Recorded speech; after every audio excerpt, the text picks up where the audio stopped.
ቤተሰብ ይሄ ልደት የሚባለው ሰውዬ ወዴት እየሄደ ነው? ትውልዱን ወዴት እያመራው ነው? ፈጣሪ ወይ እባክህ እባክህ እባክህ! አረ ጽግዬ፣ አረ ተይ! እንዴት ነው ዛሬ ደግሞ ለብሳ የመጣችው? እንግዲህ ልደቷ ነው። እንኳን ተወለድሽልን፣ መልካም ልደት ይሁንልሽ። ግን አለባበስሽ ምንድን ነው? ምን እየሰራሽ ነው?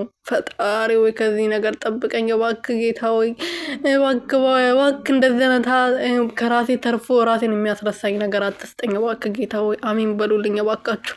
ሰላም ቤተሰብ እንዴት ናችሁ? ደህና ናችሁ ወይ? እኔ ያለው እግዚአብሔር ይመስገን። በያላችሁበት ሰላማችሁ ብዝት ትርፍርፍ ይበልልኝ። እኔ ውድና ወርቅ እንቁ የሆናችሁ ቤተሰቦቼ እንግዲህ ጽጌ ዛሬ ደግሞ እንደዚህ በዚህ አይነት መልኩ መታለች ማለት ነው ይመስለኛል። ልደቷ ነው። መልካም ልደት እያሏት ነበረ። አብርሽም ሁላቸውም ቡሩኬ ሁላቸው ማለት ነው። አብርሽም ሪፖስት ሲያደርግ ነበረ። መልካም ልደት ይሆንልሽ ብሏታል። አዎ መልካም ልደት፣ እንኳን ተወለድሽ፣ እንኳን ወደዚች ምድር ተቀላቀልሽ። ጽጌዬ እንወድሻለን። ግን አለባበስሽ በጣም በቃ እኔ እንጂ አላቅም። ፈጣሪ ወይ እባክህ እንደዚህ አይነት ነገር ሰው አታርገኝ። ምንም ነገር በቃ እንደዚህ ራሴን የምረሳበትን ነገር ያለውበትን ነገር የምረሳበትን የመጣውበትን ያለፍኩበትን ነገር የምረሳበትን ነገር አትስጠኝ። ራሴን የምሆንበትን ከራሴ አልፎ ሰውን የምረዳበትን ነገር ስጠኝ ጌታ ወይ አሜን። እና ጽጌዬ እንግዲህ ያው ልደቷ ነው ዛሬ። መልካም ልደት ይሆንልሽ፣ እንኳን ተወለድሽ። እብዷ ማለት ነው።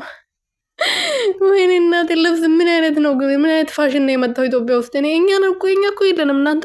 እኛ መዳም ቆሞች እኮ የለንም፣ በቃ የለንም ማለት ትችላላችሁ። ምክንያቱም ፋሽን የሚባለው ነገር ምናምን በቃ እኔ ለነገሩ እንደዚህ አይነት ፋሽን ይቅርብን።